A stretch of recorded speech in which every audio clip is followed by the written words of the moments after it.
In July 2023, I was working on a completely different 3D printing channel when the Bambu P1S came out. And with that price drop from the X1 Carbon, it was a huge hit. I did a review of it then, but after all this time, that review still holds up. So let's take a look at it and open up my 3D Print Lab's Video Vault. The P1S is the latest entry into the 3D market by Bambu Labs. Price and feature-wise, the P1S is situated in the middle ground compared to the other two offerings, the P1P and the X1 Carbon. As the P1P has seen a recent price drop to $599, the two versions of the P1S come in at $699 for the base model and $949 for the combo version, which includes the much-touted AMS or Automatic Material System.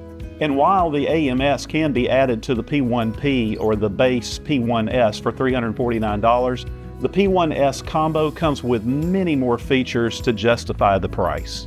And the differences between these printers are just as profound as their prices. Starting with the extruder gears, both P-Series printers have regular steel gears, while the X1 has hardened steel. This continues with the nozzle, with both P-Series having stainless steel and the X1 again having hardened steel. The cooling system is where the differences really begin. The P1P is open and allows for an optional system, but both the P1S and the X1 come with the closed-loop control due to the cases. Air filtration is another difference from the P1P, as it allows for an optional purchase, but the P1S and X1 both come with activated carbon filters. Vibration suppression, automatic bed leveling, and Auto Z offset adjustment come built in for all three printers, but only the X1 sports the infamous LiDAR system as well as a door sensor, and the cameras for both P-Series printers fall far behind the X1's camera. One of the biggest differences between the X1 and both the P1P and P1S is the onboard display and control system. The X1 comes with a very nice 5-inch touchscreen display, but the P1P and P1S are both relegated to a measly 2.7-inch display controlled by what can only be related to as a low-cost TV remote control. It is functional though, and great as a backup if needed. It would be nice to have the larger 5-inch touchscreen that's included with the X1 Carbon, but it's my understanding that Bambu currently has no plans to make it available to the P1 series. Fortunately, the slicer is very robust and is widely thought of as one of the best around, even when you consider they haven't been around that long. And the app, on the other hand, is functional but not very robust. I was able to receive notifications when prints ended or there were problems.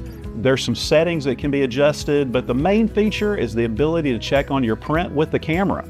That being said, even the extremely fast internet at my home, I still found connecting to the camera took about 20 seconds or longer sometimes. Even if this was the only feature offered though, it would still be worth it to verify print integrity. Connectivity for the three printers surprised me when I found that while all three printers have Wi-Fi and Bambu Bus, the P1P and P1S both have the ability to use Bluetooth, but not the X1. Score one, finally, for the little guys. The differences in the P1P and the P1S are not all that crazy, but the case alone makes it extremely apparent they're two different machines. And the addition of the cooling and carbon filtering would almost be expected considering the factory case. While Bambu claims on their website that both the P1P and P1S have benchy times of 18 minutes or so, the real-world comparisons are a little different. As you can see, the P1P and X1 Carbon both have very acceptable prints, and text on the bottom is easy to read. The P1S also had a great print, and though it may be the difference in cameras, I believe this P1S has an even nicer print, especially with the bottom text. Starting from the moment print was pressed on the screen for all three machines, the times are quite different. The P1P came in at 27 minutes.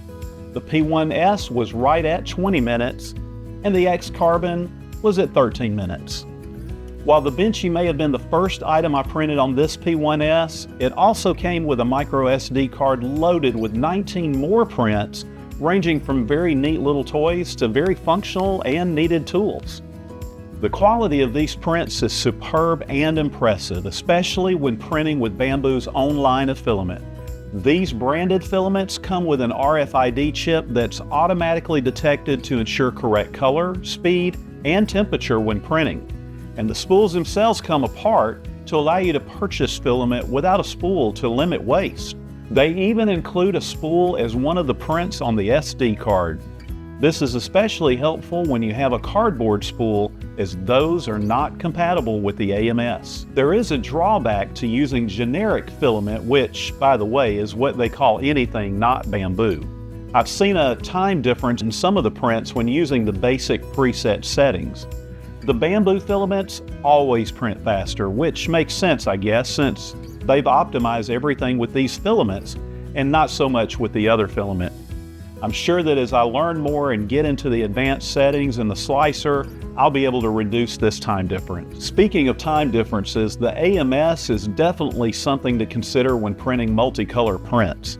Unlike an IDEX or a dual extruder system, every color change requires the AMS to pull the filament out, load the new filament, create an extrusion ball that drops out the back, prime the filament on the prime tower, and then begin printing the next layer. And with a lot of color changes, this could be a significantly longer time than you might expect.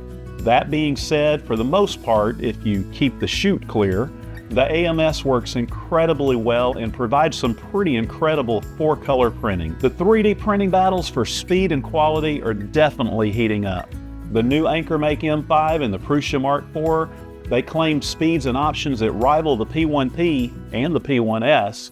And except for that price drop this summer for the P1P, that's made it the go-to for most people. The only real rival out there in price and features is the Creality K1 Speedy 3D printer, and that's their name, not mine. It's only $599, it's fully enclosed, it claims 600 millimeters a second speed compared to the 500 millimeters a second here.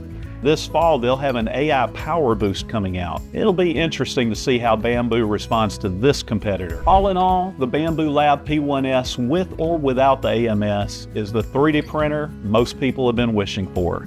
The price is just awesome considering that you get a 3D printer capable of making incredible prints right out of the box. Turning screws under the build plate to level it, that's a thing of the past.